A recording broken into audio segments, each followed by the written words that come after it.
Bonjour Magic, bonjour à tous les auditeurs qui nous écoutent. Je vais très bien et toi-même.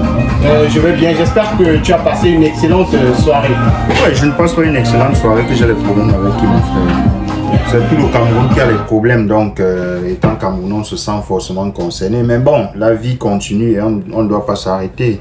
Bref, ce qui nous intéresse, c'est la Coupe d'Afrique des Nations. Donc, depuis qu'elle a commencé, on essaye d'oublier les soucis parce qu'on regarde les matchs, on regarde les belles prestations des équipes africaines. Donc, on est content quand même. Et les belles prestations du Cameroun surtout. Non. Voilà. Laisse les lions morts là où ils sont. Les lions sont déjà morts. Alors les amis, ce matin on va parler bien sûr de cette Coupe d'Afrique des Nations et des demi-finales qui commencent aujourd'hui. 2 demi-finales à l'affiche de la Coupe d'Afrique des Nations. Cette journée, la République démocratique du Congo avec son capitaine Chancel Bemba affrontera la Côte d'Ivoire avec son capitaine officieux, comme Juan Ecoban l'appelait, Seko Fofana. Et on aura de l'autre côté le Nigeria qui affrontera l'Afrique du Sud. 2 belles rencontres que vous suivrez en direct sur la voie du Golfe 94.7 FM. Parlons déjà de cette rencontre, la République démocratique du Congo qui affronte le pays organisateur aujourd'hui. Comment tu apprécies les 2 équipes? La RDC, beau parcours, même si l'équipe n'était pas attendue à ce niveau de la compétition.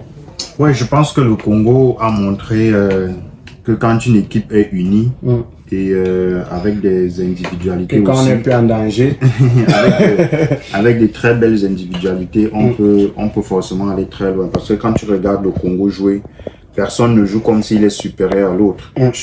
Les uns essayent de se substituer en termes de travail. Donc c'est une véritable équipe, un bloc. Voilà, c'est un véritable bloc et c'est très important parce que lorsque tu sens auprès de toi un coéquipier qui peut te venir en aide à tout moment, toi-même tu es obligé de te lâcher, tu veux tout donner parce que tu ne crains rien, qu'au cas où tu commets une bêtise ou une erreur, ton coéquipier peut facilement te secourir. Donc je pense que c'est ce qui fait la force du Congo. Et ils ont un mental d'acier aussi, hein. Il faut le préciser que les Congolais ont un mental d'acier. C'est ça qui fait en sorte qu'ils sont au niveau où ils sont aujourd'hui. C'est vrai qu'on les attendait très peu à ce niveau, mais je pense qu'ils vont donner du fil à retordre à la Côte d'Ivoire. Un esprit surnaturel qui à chaque fois essaye de faire le miracle lorsqu'ils sont bloqués.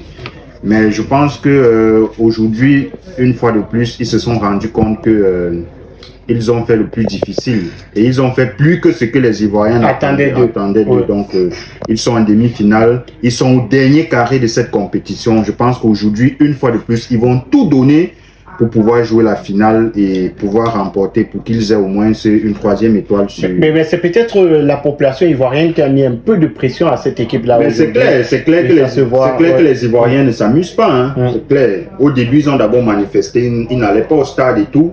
Avec la défaite des éléphants et tout, ils ont compris que si eux-mêmes s'amusent, en tant que supporters, ils risquent de passer à côté de leur camp.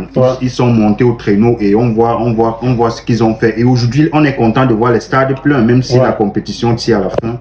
On est content de voir les stades pleins, même si c'est pas forcément les éléphants qui jouent. Et c'est très bien. Et je pense que les éléphants eux-mêmes, ils sont conscients parce que ils l'ont dit, qu'ils savent que les supporters ne sont pas contents et ils ont tout fait pour donner au moins le sourire à ces supporters-là qui se battent bec et ongles malgré la difficulté d'avoir les tickets d'accès au stade.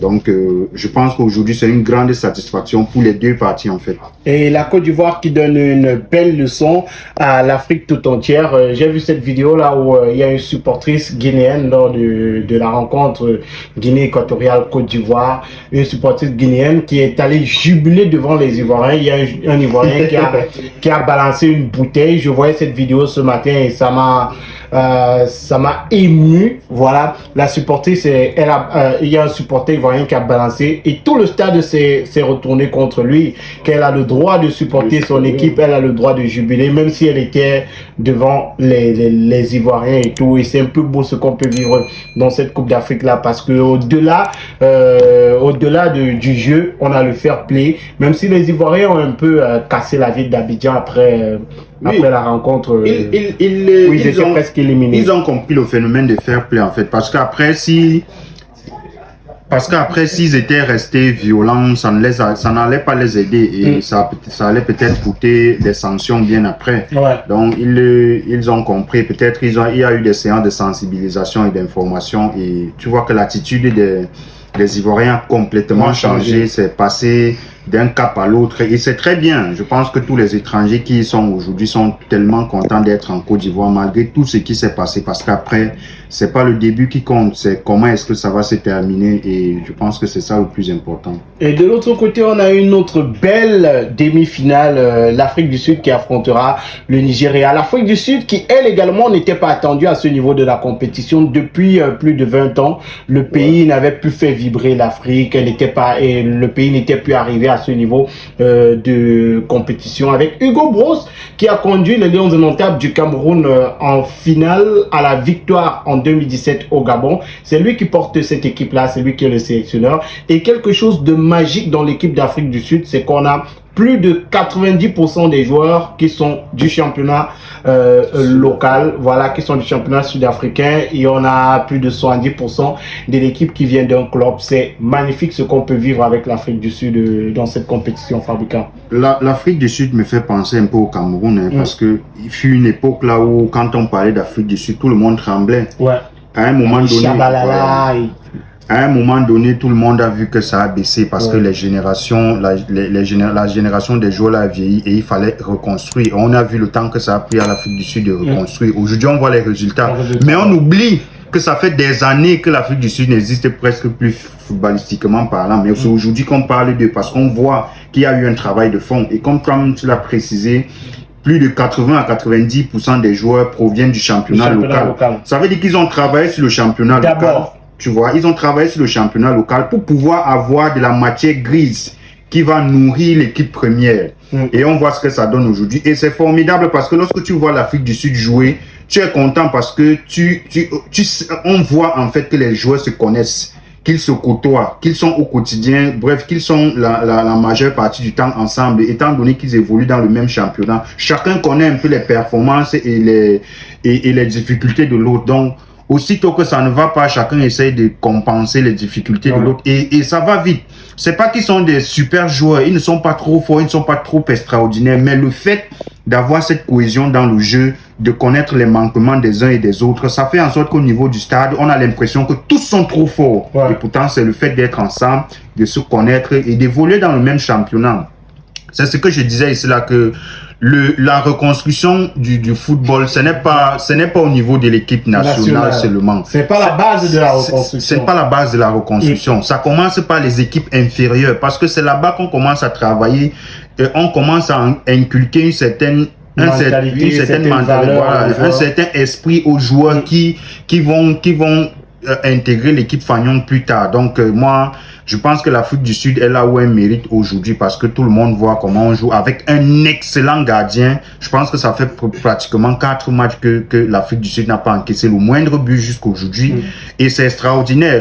Leur gardien est entré dans l'histoire en stoppant 4 pénaltys sur 5. En stoppant 4 pénaltys sur 5. Donc je pense qu'aujourd'hui, le Nigeria, qui est également une très belle équipe, qui est là où on l'attendait par rapport à l'Afrique du Sud, parce que le Nigeria, c'est une grosse pointure. On attendait à ce que le Nigeria arrive là et le Nigeria a répondu présent. Donc, moi, je pense que le Nigeria est bien parce que le Nigeria a d'abord des joueurs d'expérience qui jouent au haut niveau.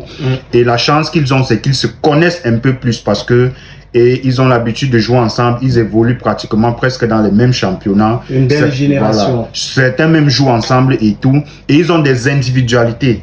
Et c'est ça qui fait aussi la force du Nigeria. Donc je pense que le Nigeria gagnerait plus à chercher à remporter ce match au cours du jeu. Sinon, au tir au but. Sinon, au tir au but, ça peut être compliqué. Williams sera là. Sinon, au tir au but, ça peut être compliqué. Mais sinon, pour moi, ce sont de très belles affiches parce que toutes ces équipes, on a vu leur parcours, toutes ces équipes se sont données à fond pour être là où elles sont aujourd'hui, que le meilleur gagne franchement. Est-ce que si la Côte d'Ivoire perd aujourd'hui, le président de la Fédération ivoirienne de football va démissionner? Non, moi je pense pas. Pourquoi devrait-il démissionner? Oui, il peut démissionner, les membres du comité l'empêchent de démissionner. Bon, peut-être. Moi je pense qu'il devrait démissionner parce que tout dépend déjà des objectifs qui se sont fixés dès le départ.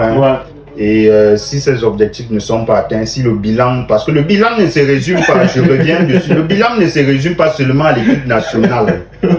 Donc s'il démissionne, ça veut dire qu'il a failli à quelques objectifs qu'ils se sont fixés de façon générale et peut-être devait démissionner. Mais moi je pense que jusqu'à présent, les éléphants ont répondu présent. Et un fait marquant dans cette compétition, quelque chose que moi j'ai remarqué, que je vais un peu partager avec les auditeurs, c'est quoi? C'est que si tu remarques bien depuis le début de cette CAN jusqu'à ce dernier carré de la compétition où on est, aucune équipe première de son groupe en phase de poule n'est dans le dernier carré de la CAN 2023. Tous ceux qui étaient premiers en phase de groupe sont éliminés. Je prends quelques exemples rapidement. Par exemple, au groupe A, la Guinée équatoriale qui était première, 0, éliminée en 8e.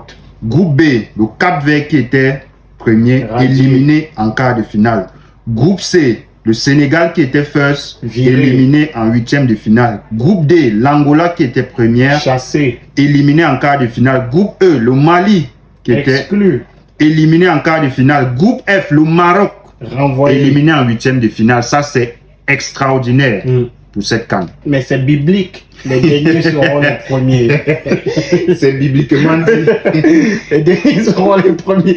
Alors, donc, rendez-vous à 18h sur la Voix du Golfe pour vivre ces deux demi-finales. Demi-finale Afrique du Sud, Nigeria à 18h en direct avec les meilleurs commentateurs du monde, c'est sur la Voix du Golfe.